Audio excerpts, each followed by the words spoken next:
like you pushed through the pain, you tried to walk normally. Backstage, she was full on, oh guys, I can't. Give it up for Mukona, take a seat, ma'am. We also have Nozizwe Sibisi,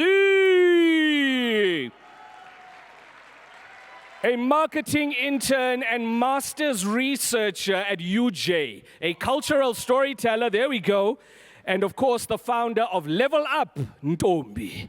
There we go, give her flowers. University of Pretoria student Micaela Wathen is here. She is an external culture officer, a section editor at the largest student publication in Africa and on the SRC. Give Micaela a massive round of applause. And then, of course, to guide this important discussion, we have our distinguished leader back. Khensani, a highly awarded marketer, as mentioned earlier, is the only person who can lead this the way it should be led. An indomitable spirit and an energy that is inspiring. Do you know that Khensani recently summited Kilimanjaro? And when I say recently, yesterday. Ladies and gentlemen, she just got back. Yesterday. All in a day's work for Kenzie. Thank you very much, ladies. Please have an amazing discussion. Give them a big round of applause. Fantastic. Hi, everyone, again. I must tell you, I have been looking forward to this conversation. It's amazing to be able to chat to the rising stars in the industry. So this is not a question, but I think everyone is thinking it, right? Like, it's not meant to be a question I ask. What happened? Hey,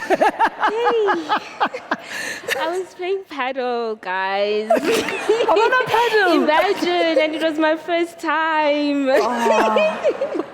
Okay, so I'm assuming you're not going back. No. Okay, awesome. So ladies, welcome. So amazing to share the stage with you. I'm going to start off with a question that I'd love all of you to answer, and I'll start with you, Micaela. So each of you are already making a significant impact. I mean, like when I read your biographies, I was already inspired at such a young age. You guys are doing such amazing things.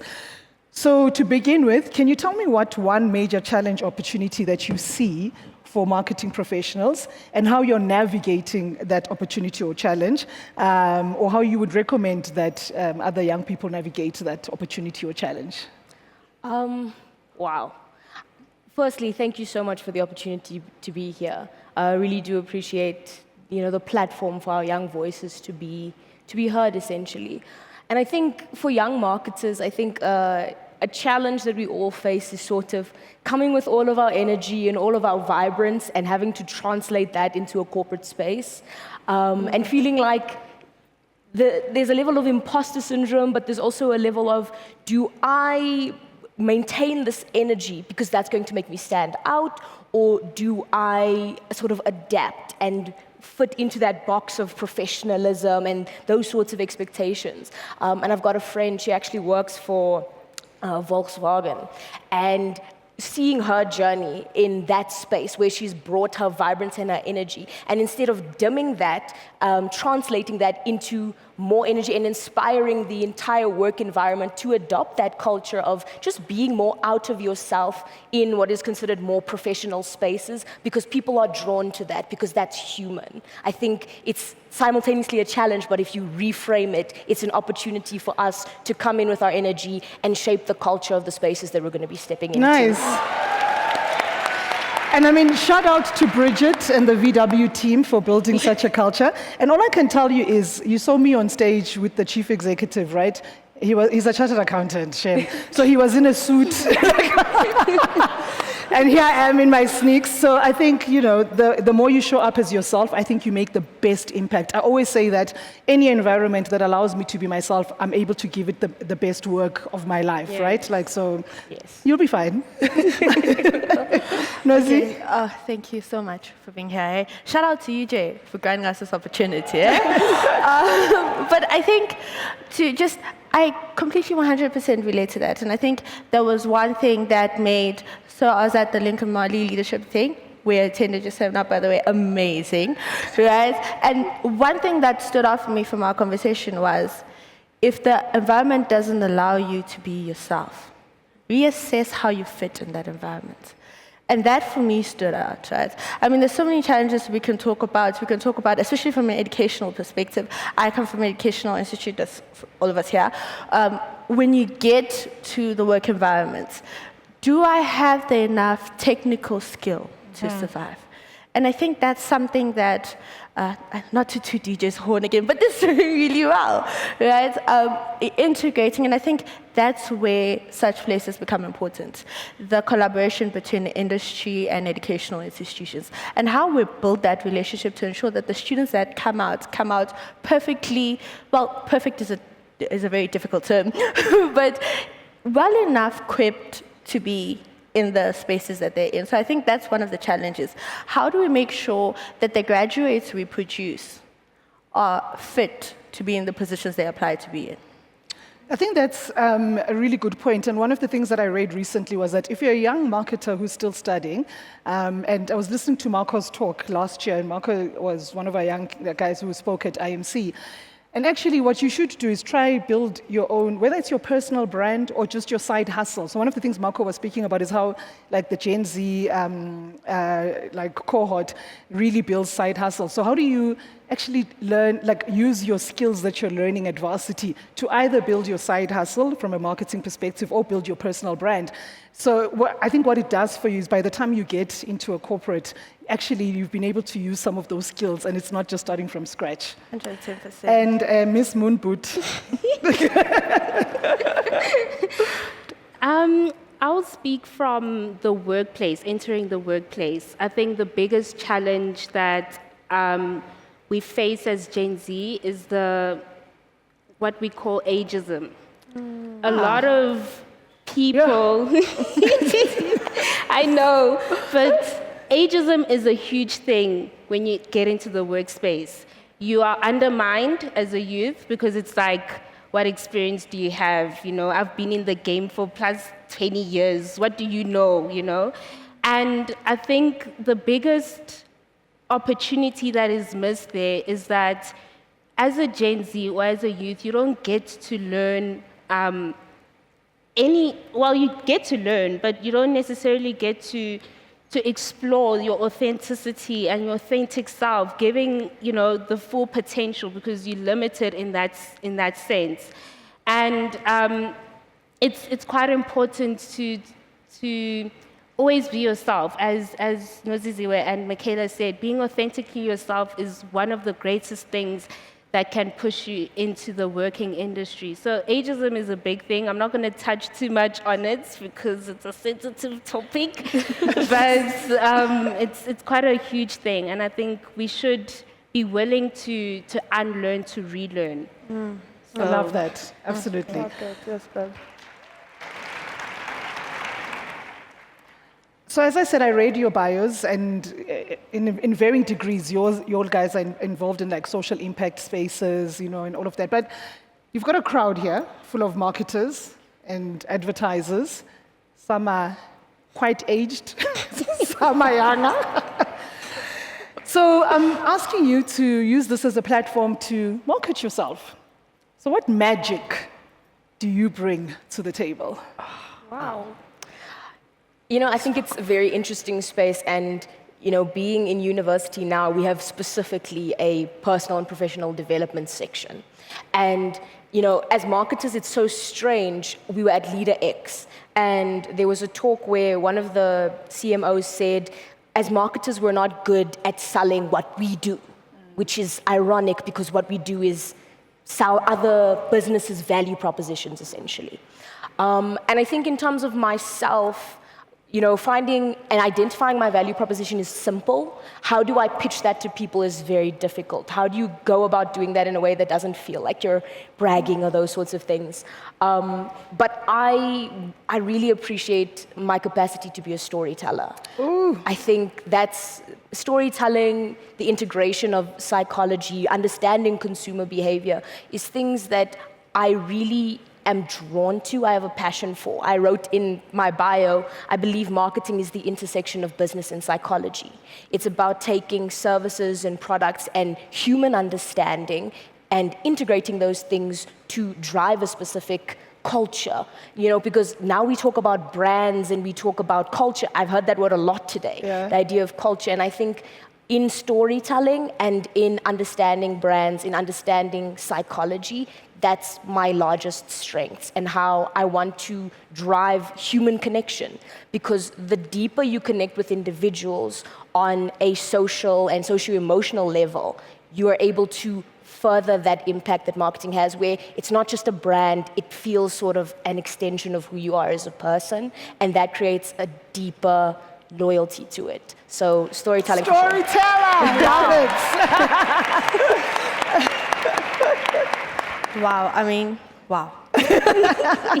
Right, and I think this was a conversation I had with Mukona just earlier on when you went to the car, was as marketers, we're very good at selling other things, but when it comes to selling yourself, it becomes a different story altogether, right?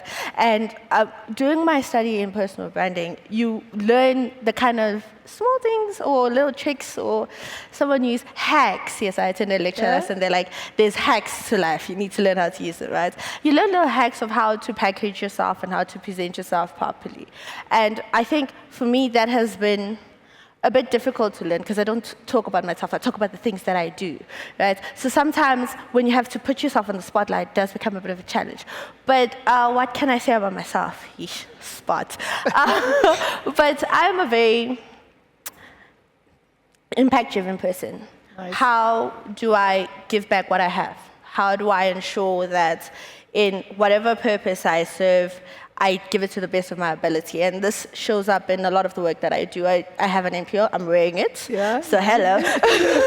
But how do I package that? And most importantly, how do I use the platform that I'm in to ensure that the people around me learn and grow? And I do that particularly very well with the organization that I'm doing with young girls. So I'm telling their story to the world and exposing them to the world, because they're very closed circuit thing. So I think I'm doing that very well. I'm very good at events. I've hosted a couple so far. But ultimately, what drives me is purpose and impact. I don't know. Are you still at varsity? Do you know when I was at varsity, if someone asked me that question, no, let me not say. Mukona? I would say that the magic that I bring is how you tell a story through the data. Nice. I believe that data is the new digital currency. True. How are we shaping the future through the data as well as the insights that we provide to our clients as well as brands? So data is one thing that I am really good at. I'm in a very niche market, which is SEO. So now this whole space of bringing AI into search, it's evolving very quickly. And I think the level of data, and if you understand the data and you're able to translate it into an impactful as well as a storytelling way for consumers to read and be able to digest, that's where you need to be. So data is where I am, guys. It's amazing. I was saying to someone earlier on that if you look at the business plan that I'm taking to the board right in November, it hardly speaks about creativity. It's actually speaking about data, AI, and technology, and how we use that to ensure that we grow the Nedbank brand. And actually, for me to get there, I had to have young people like you in my team who taught me about all this space. I don't know it. When I grew up, it was TV, billboards, radio, print. Yes. That's it. So this whole world is really interesting and really new. So I'm going to ask you to look a little bit into the future. So what's the one bold prediction that you have for marketing on the continent? A continent? Yeah, wow. Okay, South Africa. I think it's not even a bold prediction. I think it's very in alignment with what we're doing here today, is that there's going to be a greater understanding cross organizations, cross management levels, that marketing is core to business. And if not core, it is business. I think that's what we're here to do. The understanding that, and we were given a little bit of what is marketing? Do you believe marketing is business? Quick sesh on outside. And I think the reality is every individual in your organization sells what you do. They are a representation of that. And so that sort of total quality management of the entire personality of the business on every level, I think that's going to be something that becomes super central. If not, it's us by staying here, it isn't already super central. We know, like, what does Rika say? They don't know what we know. Yeah. The people know, they don't know what we know, but they will know. Hula hood, something. Hulle weet nie wat ons weet nie. I think the camera probably tried to show it. When you asked that question immediately, I was like, oh, God. Because what do I say, right? And I think I'm going to draw from a TikTok I watched. Yes, we're the TikTok generation. Right? I'm going to draw from a TikTok I watched over the weekend of this content creator, very famous for crashing out. Right? And his crash out was, everybody wants to be so authentic. And they are showing, his argument was, they're showing middle class to low class lifestyle as authentic. Right? And it's a very thing to bring up at such a platform. But I think we're going to, because marketing is a culture creation platform. I believe that we shape and we make culture for the next generation, right? So where do I see marketing in the future? We are going to redefine what authenticity is. And that's a very bold statement. But that is essential what we do. We redefine terms, we redefine culture, we redefine how to run an organization, we redefine what the organization stands for. Now, there's probably going to be a spin on it. We redefine is my name for the week. But we are going to redefine what authenticity means, what brand building is, and ultimately, like Micaela said, what business is. Yeah. You know what I love about the redefine what authenticity is? I always think about brands actually lead societal change. If you think about it as a South African, the first brand that would have put a multiracial or a mixed couple in a TV ad many years ago, that would have been a brand that would have been taking a stand, but would have been a brand that would have been saying to society, this is what we want our society to look like, and we're taking a stand for that. So I think that's beautiful. Mukona? I think that when I was sitting and just listening to some of the speakers about AI, guys, it's here to stay, unfortunately. Unfortunately, I think they say that brand is consistent, marketing is evolving. We as marketers need to be willing to learn and grow.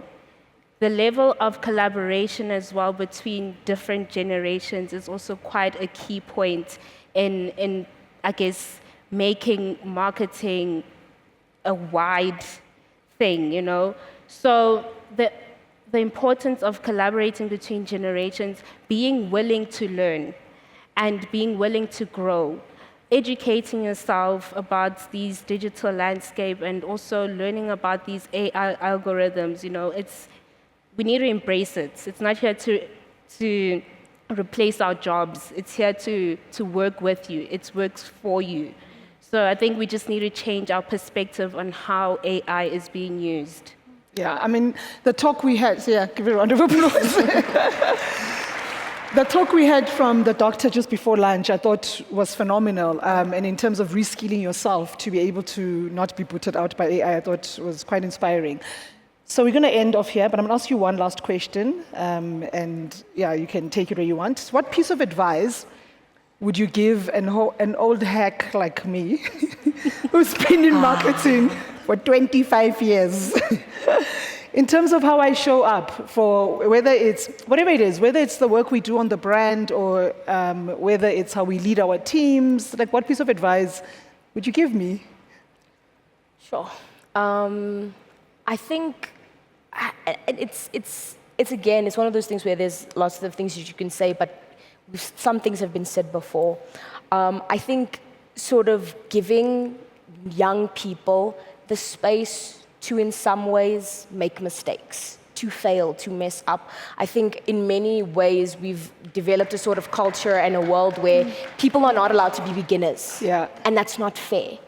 touching on the concept of institutional knowledge, bridging theory and practice, bridging being in the university and industry, I think the higher managers, the CMOs, giving people the space to make mistakes. And that's risky to say because it's money, it's finances, it's reputation.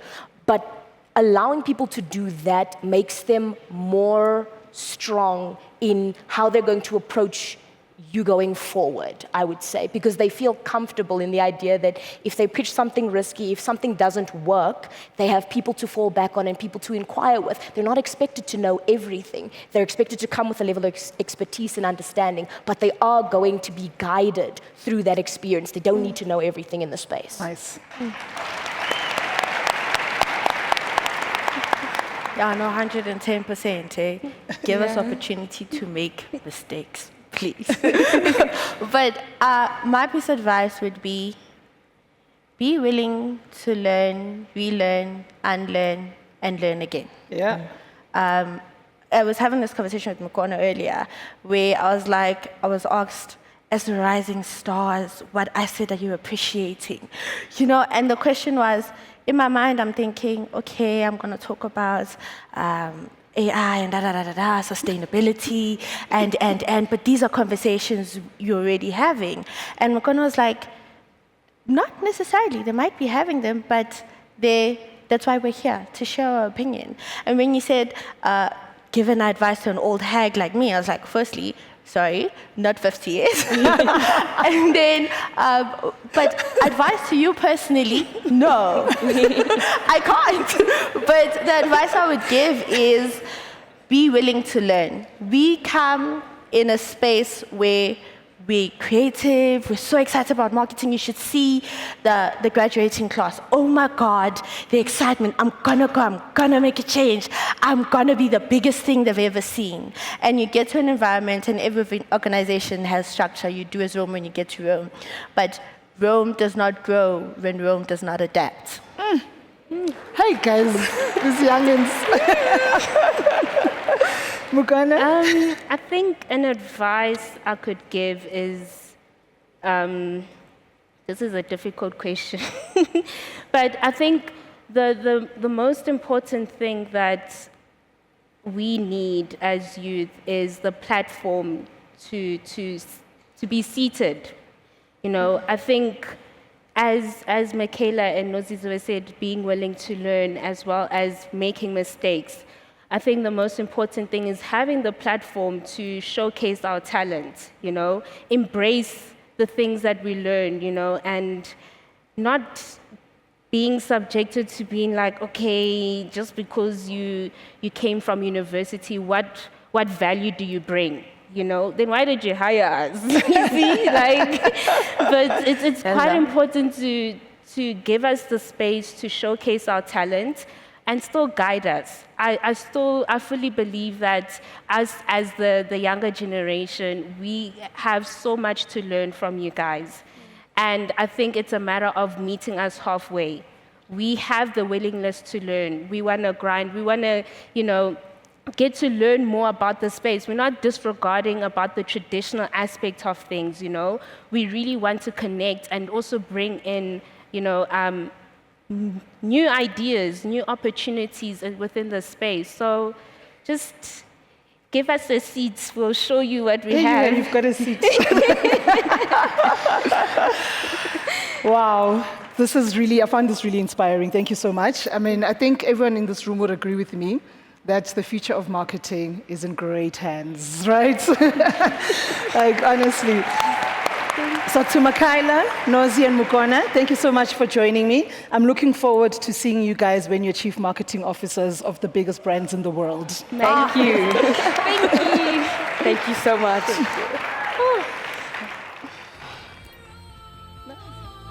Oh, you can give them a bigger round of applause than that.